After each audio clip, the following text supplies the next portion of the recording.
श्री कालभैरवाची सेवा कशी करावी? कालभैरव कोण आहे? पौराणिक मान्यतेनुसार कालभैरव हा भगवान शंकराचा 5वा अवतार आहे.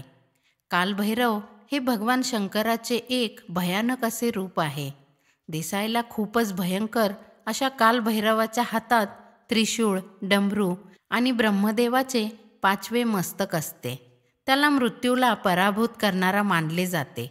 त्याचा 3रा डोळा हे अखंड ज्ञानाचे प्रतीक आहे. कालभैरवाला काळभैरवनाथ, काळभैरव, काळभैरी, भैरवनाथ, भैरव, बहिरीनाथ, भैरीनाथ, भैरी, भैरोबा अशी अन्य नावे आहेत. कालभैरवाला काशीचा कोतवाल असेही म्हणतात. हा मंदिराचा रक्षणकर्ता आहे. त्याला मंदिराचा कोतवाल असे देखील म्हटले जाते. काशी विश्वेश्वर मंदिराच्या चाव्या मंदिर बंद करताना भैरवाच्या हवाली केल्या जातात आणि सकाळी त्याच्याकडूनच परत घेतल्या जातात. कार्तिक वद्य अष्टमीला कालभैरवाने अवतार घेतला असे मानले जाते.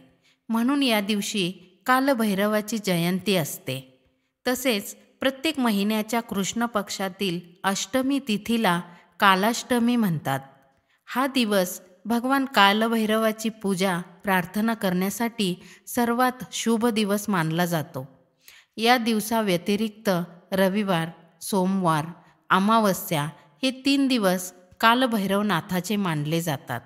या दिवशी कालभैरवाची सेवा केल्याने कालभैरव प्रसन्न होतात आणि आपल्या भक्ताला आशीर्वाद देतात. महाराष्ट्रात काळभैरव व भवानी ही अनेक कुटुंबांची कुलदैवते आहेत.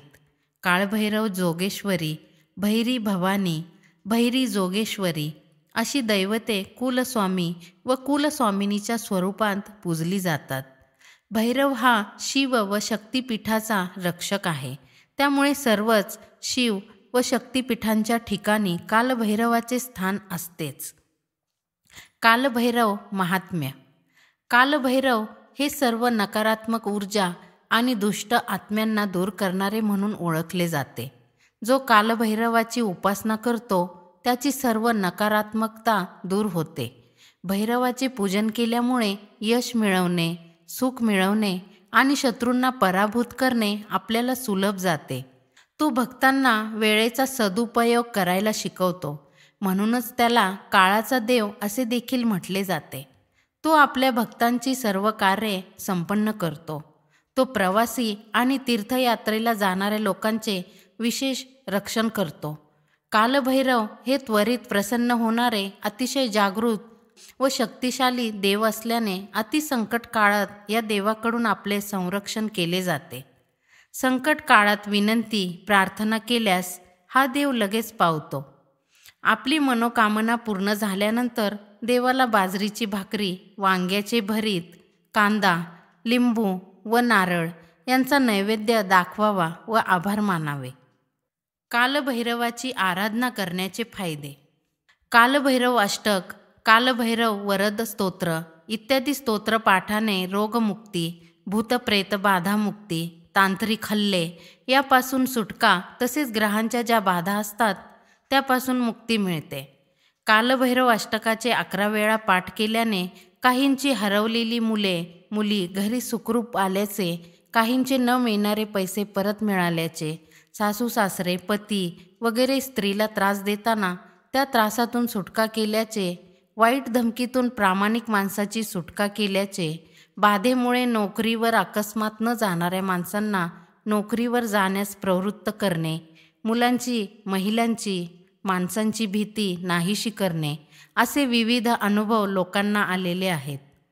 भैरवचा अर्थ भयापासून रक्षण करणारा असा होतो.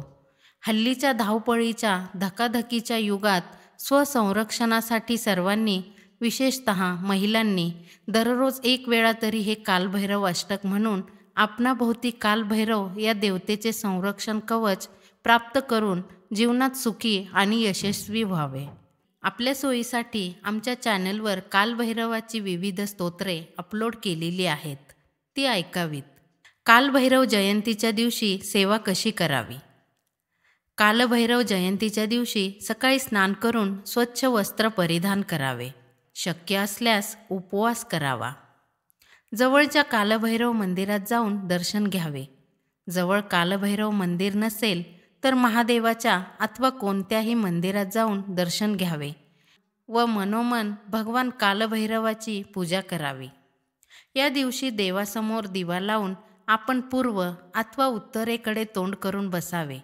समोर उदबत्त्या लावून कालभैरव वरद स्तोत्र वाचावे किंवा ऐकावे. कालभैरव अष्टक स्तोत्राचे पठण करावे किंवा ऐकावे.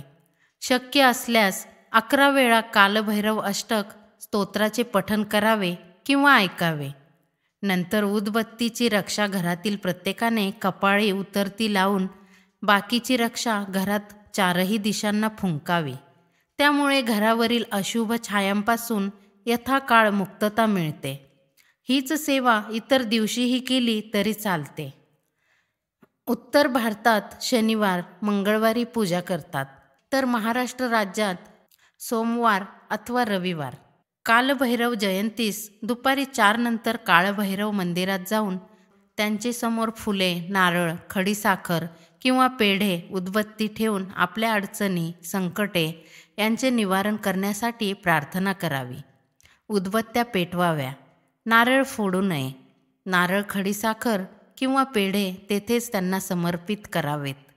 शक्य असल्यास बाजरीची भाकरी, वांग्याचे भरीत, कांदा व लिंबू यांचा नैवेद्य न्यावा व नैवेद्य दाखवून तो तिथेच ठेवून द्यावा किंवा कुत्र्यास खाऊ घालावा.